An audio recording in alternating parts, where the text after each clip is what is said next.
ನಮಸ್ಕಾರ. ದಾನುಶ್ರೀ ಭಕ್ತಿ ಚಾನೆಲ್ಗೆ ಸ್ವಾಗತ. ದಯವಿಟ್ಟು ಲೈಕ್ ಮಾಡಿ, ಸಬ್ಸ್ಕ್ರೈಬ್ ಮಾಡಿ ಮತ್ತು ಬೆಲ್ ಐಕಾನ್ ಒತ್ತಿ ನಮ್ಮ ಚಾನೆಲ್ಗೆ ಬೆಂಬಲ ನೀಡಿ. ಶ್ರೀ ಗಣೇಶಾಯನ್ಮ, ಶ್ರೀ ಸದ್ಗುರು ಸಾಯಿನಾಥಾಯನ್ಮ, ಶ್ರೀ ಸಾಯಿ ಸಚ್ಚರಿತ್ರೆ 39ನೇ ಅಧ್ಯಾಯ. ಬಾಬಾ ಅವರ ಗೀತಾ ವ್ಯಾಖ್ಯಾನ. ಸಮಾಧಿ ಮಂದಿರ ಬೂಟಿವಾಡ. ಈ ಅಧ್ಯಾಯದಲ್ಲಿ ಗೀತೆಯ ಒಂದು ಶ್ಲೋಕದ ಅರ್ಥವನ್ನು ವಿವರಿಸಲಾಗಿದೆ. ಬಾಬಾ ಅವರಿಗೆ ಸಂಸ್ಕೃತವು ತಿಳಿದಿರಲಿಲ್ಲವೆಂದು ಹೇಳಿದ ಕೆಲವರ ಆಕ್ಷೇಪಣೆಯನ್ನು ಬದಿಗೊತ್ತಿ ಅವರ ಸಂಸ್ಕೃತ ಜ್ಞಾನವು ಹೇಗಿತ್ತು ಎಂಬುದನ್ನು ಇಲ್ಲಿ ಹೇಮಾದ್ ಪಂತರು ವಿವರಿಸಿದ್ದಾರೆ.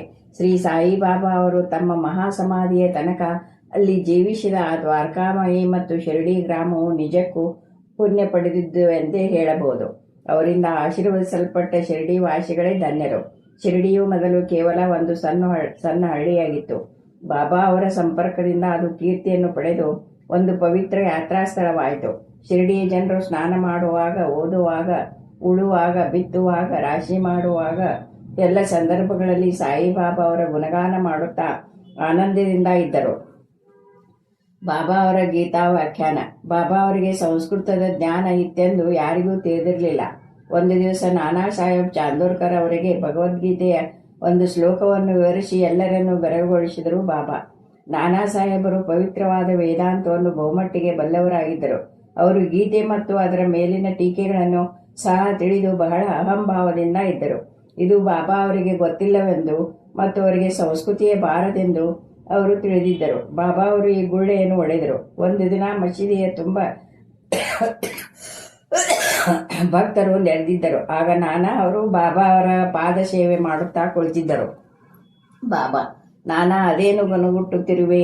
ನಾನಾ: ಒಂದು ಸಂಸ್ಕೃತ ಶ್ಲೋಕ ಹೇಳುತ್ತಿದ್ದೇನೆ. ಬಾಬಾ: ಯಾವ ಶ್ಲೋಕ? ನಾನಾ: ಭಗವದ್ಗೀತೆಯದು. ಬಾಬಾ: ಜೋರಾಗಿ ಹೇಳು. ನಾನಾ: ತದ್ವಿದ್ಧಿ ಪ್ರಣಿಪಾತೇನ ಪರಿಪ್ರಶ್ನೇನ ಸೇವಯ ಉಪದೇಕ್ಷಂತಿ ತೇ ಜ್ಞಾನಂ ಜ್ಞಾನಿನಸ್ತತ್ವದರ್ಶಿನಃ. ಭಗವದ್ಗೀತೆ 4. ಅರ್ಥ: ವಂದನಪೂರ್ವಕವಾಗಿ ಪುನಃ ಪುನಃ ಪ್ರಶ್ನೆಗೈದು ಸೇವೆಯನ್ನು ಮಾಡಿ ಅದನ್ನು ನೀನು ತಿಳಿ. ತತ್ವದರ್ಶಿಗಳಾದ ಜ್ಞಾನಿಗಳು ನಿನಗೆ ಜ್ಞಾನವನ್ನು ಉಪದೇಶಿಸುವರು. ಬಾಬಾ: ಅದರ ಅರ್ಥ ಗೊತ್ತಿದೆಯೇ? ನಾನಾ: ಗೊತ್ತಿದೆ. ಬಾಬಾ: ಎಲ್ಲಿ ಹೇಳು? ನಾನಾ: ಅದರ ಅರ್ಥ ಇದು: ಸಾಷ್ಟಾಂಗ ನಮಸ್ಕಾರದಿಂದ, ವಿಚಾರಣೆಯಿಂದ ಮತ್ತು ಸೇವೆಯ ಮಾಡುವುದರಿಂದ ಜ್ಞಾನವೆಂಬುದನ್ನು ತಿಳಿ. ಆಗ ನೈಜವಾದ ಜ್ಞಾನ ಸಂಪಾದನೆ ಮಾಡಿದವರು ಜ್ಞಾನೋಪದೇಶ ಮಾಡುತ್ತಾರೆ. ಬಾಬಾ: ನಾನಾ: ನನಗೆ ಅದರ ತಾತ್ಪರ್ಯ ಬೇಕಿಲ್ಲ. ಪ್ರತಿ ಪದಾರ್ಥ ಹೇಳು. ಆಗ ನಾನಾ ಸಾಹೇಬ್ ಪ್ರತಿ ಪದಾರ್ಥವನ್ನು ತಿಳಿಸಿದರು.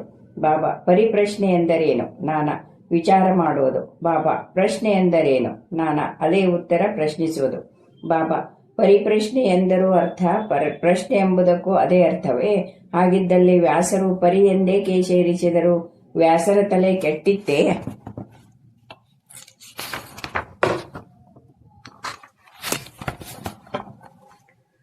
ನಾನಾ: ಪರಿಪ್ರಶ್ನೆ ಎಂಬುದಕ್ಕೆ ಬೇರೆ ಅರ್ಥ ನನಗೆ ತಿಳಿಯದು. ಬಾಬಾ: ಉಪದೇಕ್ಷಂತಿ ತೇ ಜ್ಞಾನಂ ಎಂದು ಓದುವಾಗ ಜ್ಞಾನವೆಂಬ ಪದಕ್ಕೆ ಬದಲಾಗಿ ಬೇರೆ ಯಾವುದೇ ಪದವನ್ನು ಓದುವೆಯಾ? ನಾನಾ: ಹೌದು. ಬಾಬಾ: ಆ ಪದ ಯಾವುದು? ನಾನಾ: ಅಜ್ಞಾನ. ಬಾಬಾ: ಅದರಿಂದ ಶ್ಲೋಕಕ್ಕೆ ಬೇರೆ ಅರ್ಥವಿದೆಯೇ? ನಾನಾ: ಇದೆ. ಆದರೆ ಶಂಕರ ಭಾಷ್ಯದಲ್ಲಿ ಅಂತಹ ರಚನೆಯನ್ನು ಕೊಟ್ಟಿಲ್ಲ. ಬಾಬಾ: ಅವರು ಕೊಡದಿದ್ದರೆ ಪರವಾಗಿಲ್ಲ. ಅಜ್ಞಾನವೆಂಬ ಪದವನ್ನು ಉಪಯೋಗಿಸುವುದರಿಂದ ಒಳ್ಳೆಯ ಅರ್ಥ ದೊರಕಬಹುದಾದರೆ ಉಪಯೋಗಿಸಲು ಅಭ್ಯಂತರವೇನು? ನಾನಾ: ಅಜ್ಞಾನದ ಪದ ಉಪಯೋಗಿಸಿ ಅರ್ಥ ಮಾಡಲು ನನಗೆ ಸಾಧ್ಯವಿಲ್ಲ. ಬಾಬಾ: ಶ್ರೀಕೃಷ್ಣನು ಅರ್ಜುನನಿಗೆ ಜ್ಞಾನಿಗಳಿಗೆ ಏಕೆ ನಮಸ್ಕಾರ ಮಾಡಲು ಹೇಳಿದನು? ವಿಚಾರಣೆ ಮತ್ತು ಸೇವೆ ಮಾಡಲು ಏಕೆ ಹೇಳಿದನು? ಕೃಷ್ಣನೇ ಸ್ವತಃ ತತ್ವದರ್ಶಿ ಆಗಿರಲಿಲ್ಲವೇ? ಜ್ಞಾನದ ಪ್ರತೀಕವೇ ಅವನಾಗಿರಲಿಲ್ಲವೇ? ನಾನಾ: ಹೌದು, ನನಗರ್ಥವಾಗಿಲ್ಲ. ಬಾಬಾ: ಇದು ನಿನಗೆ ತಿಳಿದಿಲ್ಲವೇ? ನಾನಾ: ಅವರ ಗರ್ಭಭಂಗವಾಯಿತು. ಆಗ ಬಾಬಾ ಅವರು: 1. ಜ್ಞಾನಿಗಳಿಗೆ ನಮಿಸುವುದೊಂದೇ ಸಾಲದು. ನಾವು ಸದ್ಗುರುವಿಗೆ ಪೂರ್ಣ ಶರಣಾಗತರಾಗಿರಬೇಕು. 2. ವಿಚಾರಣೆ ಮಾಡುವುದು ಮಾತ್ರವೇ ಸಾಲದು. ವಿಚಾರಣೆಯು ಗಂಭೀರವಾಗಿರಬೇಕು. ಗುರುಗಳನ್ನು ಪರೀಕ್ಷಿಸುವ ಉದ್ದೇಶವಿರಬಾರದು. ಕುಚೋದ್ಯಕ್ಕಾಗಿ ಇರಬಾರದು. ಮೋಕ್ಷ ಮತ್ತು ಆಧ್ಯಾತ್ಮಿಕ ಪ್ರಗತಿಗೆ ಸಂಬಂಧಪಟ್ಟದ್ದಕ್ಕಾಗಿ ಇರಬೇಕು. 3. ಸೇವೆಯನ್ನು ಮಾಡುವಾಗ ನಾವು ಮಾಡುತ್ತಿದ್ದೇವೆ ಎಂಬ ಮನೋಭಾವ ಇರಬಾರದು. ಈ ದೇಹವು ಗುರುವಿನದು, ಅವನ ಸೇವೆಗಾಗಿಯೇ ಇದು ಮೀಸಲು ಎಂಬ ಮನೋಭಾವ ತಾಳಬೇಕು. ಇದನ್ನು ಅನುಸರಿಸಿದರೆ ಸದ್ಗುರು ಹಿಂದಿನ ಶ್ಲೋಕದಲ್ಲಿ ಹೇಳಿದ ಜ್ಞಾನದ ಅರ್ಥವನ್ನು ಸ್ಪಷ್ಟಪಡಿಸುವನು. ನಾನಾ ಅವರಿಗೆ ಇದರ ಅರ್ಥವಾಗಲೇ ಇಲ್ಲ. ಜ್ಞಾನೋಪದೇಶವೆಂಬುದು ಹೇಗೆ ಇದ್ದೀತು ಬಾಬಾ?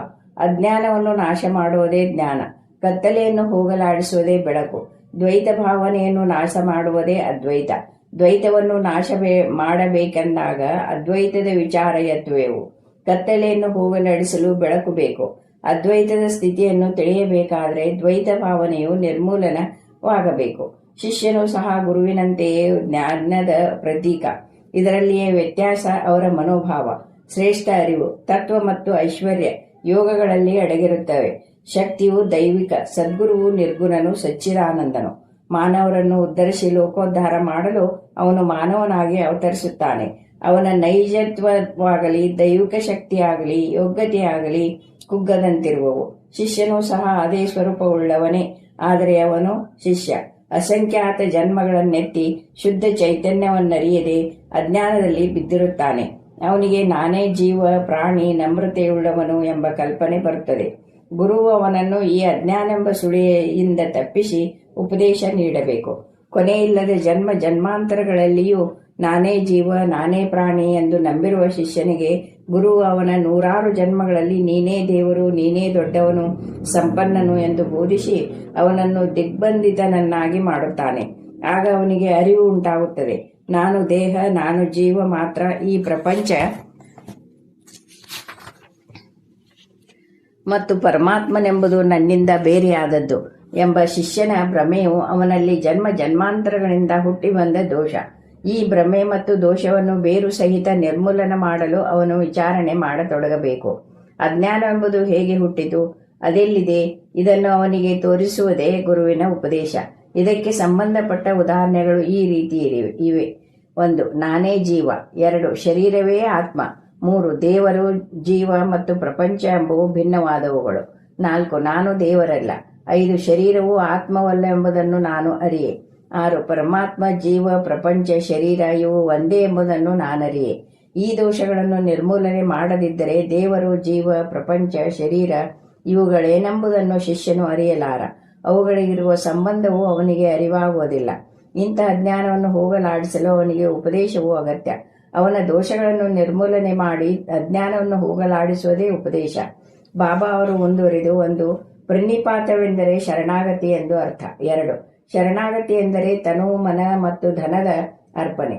ಶ್ರೀಕೃಷ್ಣನು ಅರ್ಜುನನಿಗೆ ಜ್ಞಾನಿಗಳ ಕಡೆಗೆ ಹೋಗಲು ಏಕೆ ಸೂಚಿಸಿದನು ಎಂಬುದಕ್ಕೆ ಸದ್ಭಕ್ತನು ಸಮಸ್ತ ಚರಾಚರಗಳನ್ನು, ಜ್ಞಾನಿಗಳನ್ನು ಪರಮಾತ್ಮನೆಂದೇ ತಿಳಿಯುವನು ಎಂದು ಬಾಬಾ ವಿವರಿಸಿದರು.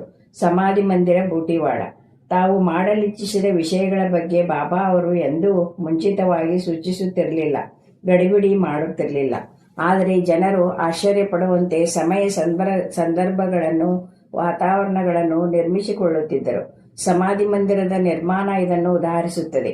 ನಾಗಪುರದ ಲಕ್ಷಾಧೀಶರಾದ ಶ್ರೀಮಾನ್ ಬಾಪು ಸಾಹೇಬ್ ಬೂಟಿಯವರು ಕುಟುಂಬ ಸಮೇತ ಶಿರಡಿಗೆ ಬಂದು ವಾಸ ಮಾಡತೊಡಗಿದರು. ಅವರಿಗೆ ತಮ್ಮದೇ ಆದ ಒಂದು ಧರ್ಮಶಾಲೆಯನ್ನು ಅಲ್ಲಿ ಕಟ್ಟಿಸಬೇಕೆಂಬ ಬಯಕೆ ಮನದಲ್ಲಿ ಮೂಡಿತು.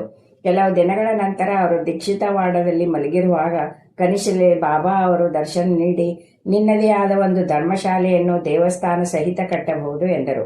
ಅಲ್ಲಿಯೇ ಮಲಗಿದ್ದ ಶ್ಯಾಮ ಅವರಿಗೂ ಅದೇ ತರಹದ ಕನಸಾಯಿತು. ಬಾಪು ಸಾಹೇಬರು ಅಳುತ್ತಿದ್ದ ಶ್ಯಾಮ ಅವರನ್ನು ನೋಡಿ, ಏಕೆ ಅಳುತ್ತಿದ್ದೀರಿ ಎಂದು ಪ್ರಶ್ನಿಸಿದರು. ಆಗ ಶ್ಯಾಮ, ಬಾಬಾ ಅವರು ನನ್ನ ಸಮೀಪಕ್ಕೆ ಬಂದು ದೇವಸ್ಥಾನ ಸಹಿತವಾದ ವಾಡಾವೊಂದನ್ನು ನಿರ್ಮಿಸುವೆಂದು ಆಜ್ಞಾಪಿಸಿದರು ಎಂದರು. ಅವರ ವಾಣಿಯನ್ನು ಕೇಳಿ ಆನಂದಭರಿತನಾದೆ. ಆದ್ದರಿಂದ ಆನಂದ ಬಾಷ್ಪ ಸುರಿಯುತ್ತಿದೆ ಎಂದು ಹೇಳಿದರು. ಇರುವರು ಕನಸು ಒಂದೇ ಆದದ್ದನ್ನು ಕಂಡು ಬೂಟಿಯವರಿಗೆ ಅಚ್ಚರಿಯಾಯಿತು. ಕೂಡಲೇ ವಾಡಾ ನಿರ್ಮಾಣಕ್ಕೋಸ್ಕರ ಶ್ಯಾಮ್ ಅವರೊಡನೆ ಕಲಿತು ಒಂದು ಯೋಜನೆ ತಯಾರಿಸಿದರು. ಕಾಕಾ ಸಾಹೇಬ್ ದೀಕ್ಷಿತರು ಒಪ್ಪಿದರು. ಅದನ್ನು ಬಾಬಾ ಅವರ ಮುಂದೆ ಇರಿಸಲಾಯಿತು. ಬಾಬಾ ಅವರು ಒಪ್ಪಿಗೆ ಕೊಟ್ಟರು. ಶ್ಯಾಮ ಅವರ ನೇತೃತ್ವದಲ್ಲಿ ವಾಡಾ ನಿರ್ಮಾಣ ಕಾರ್ಯ ಆರಂಭವಾಗಿ ಛಾವಣಿ ತನಕ ಬಂದಿತು. ಒಂದು ದಿನ ಬಾಬಾ ಅವರು ಲೆಂಡಿಗೆ ಹೋಗುತ್ತಿರುವಾಗ ಕಟ್ಟಡಕ್ಕೆ ಕೆಲವು ತಿದ್ದುಪಡಿಗಳನ್ನು ಸೂಚಿಸಿದರು. ಮೇಲ್ವಿಚಾರಣೆಯನ್ನು ಬಾಪು ಸಾಹೇಬರೇ ವಹಿಸಿಕೊಂಡರು. ಕೆಲಸ ಸಾಗುತ್ತಿರುವಾಗ ಮಧ್ಯದ ಅಂಗಳದಲ್ಲಿ ಮುರಳೀಧರನ ಪ್ರತಿಮೆಯನ್ನಿಡಬೇಕೆಂದು ಬೂಟಿಯವರಿಗೆ ವಿಚಾರ ಮೂಡಿತು. ಇದನ್ನು ಬಾಬಾ ಅವರಿಗೆ ತಿಳಿಸಲು ಶ್ಯಾಮ್ ಅವರಿಗೆ